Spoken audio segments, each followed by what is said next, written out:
ত্রিপুরায় আসন্ন পাহাড়ি এলাকার নির্বাচনের দামামা বাজতেই রাজ্যের বিভিন্ন প্রান্তে ছড়িয়ে পড়ছে রাজনৈতিক সহিংসতার আঁচ। এবার ধলাই জেলার কমলপুর মহকুমার লম্বছড়া এলাকা রণক্ষেত্রের রূপ নিয়েছে। শাসক দল বিজেপি এবং আঞ্চলিক শক্তি তীব্রামতার কর্মী সমর্থকদের মধ্যে ভয়াবহ সংঘর্ষে পরিস্থিতি চরম উত্তপ্ত হয়ে উঠেছে। স্থানীয় সূত্রের খবর, বুধবার নির্বাচনের প্রচার এবং রাজনৈতিক আধিপত্য বিস্তারকে কেন্দ্র করে দুপক্ষের মধ্যে কথা কাটাকাটি শুরু হয়। মুহূর্তের মধ্যে তা সংঘর্ষের রূপ নেয়।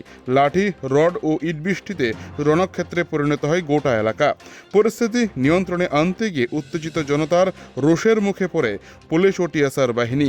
বিক্ষুব্ধ জনতাকে ছত্রভঙ্গ করতে গিয়ে বেশ কয়েকজন পুলিশ কর্মী এবং টিএসআর জওয়ান গুরুতর আহত হয়েছেন। বর্তমানে বড়সড় পুলিশ বাহিনী ও প্রশাসনের উচ্চপদস্থ কর্তারা ঘটনাস্থলে পৌঁছে অবরুদ্ধ হয়ে পড়া পুলিশ ও জওয়ানদের উদ্ধারের কাজ চালাচ্ছেন। আহত রাজনৈতিক কর্মী ও নিরাপত্তা কর্মীদের দ্রুত কমলপুর মহকুমা হাসপাতালে নিয়ে যাওয়া হয়। এলাকায় চরম উত্তেজনা বিরাজ করায় বর্তমানে বিশাল আধা সামরিক বাহিনী মোতায়েন করা হয়েছে। গোটা এলাকা থমথমে। পরিস্থিতি নিয়ন্ত্রণে আনতে প্রশাসন সব ধরনের ব্যবস্থা নিচ্ছে। যারা আইন নিজের হাতে তুলে নিয়েছে তাদের কাউকেই রেয়াত করা হবে না, পুলিশ প্রশাসন সূত্রের খবর। এলাকায় টহল দিচ্ছে আধা সামরিক বাহিনী। সাধারণ মানুষের মধ্যে আতঙ্ক বিরাজ করছে। নির্বাচনের আগে এই ধরনের সংঘর্ষ প্রশাসনের কপালে চিন্তার ভাঁজ ফেলে দিয়েছে। কমলপুর থেকে নিজস্ব প্রতিনিধির রিপোর্ট, এবি 100 বাংলা।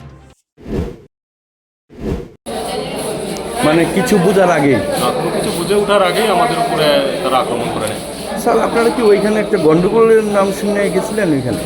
হ্যাঁ, এরপরে এরপরে আমরা কোনো কিছু বুঝে ওঠার আগেই ওইখানে চলুক আমাদের উপরে অতর্কিত আক্রমণ করে। ঠিক কোন জায়গাটাতে আক্রমণ করেছে? এটা পঞ্চায়েতের সামনে, আর লাম্বু পঞ্চায়েতের কাছাকাছি, পঞ্চায়েত টিলা। পঞ্চায়েত ছিল। রাস্তাতে বিপরীত দিকে সংখ্যায় কত ছিল? এটা বলতে পারবো না। আমাকে তো প্রথমেই মেরে দেয়।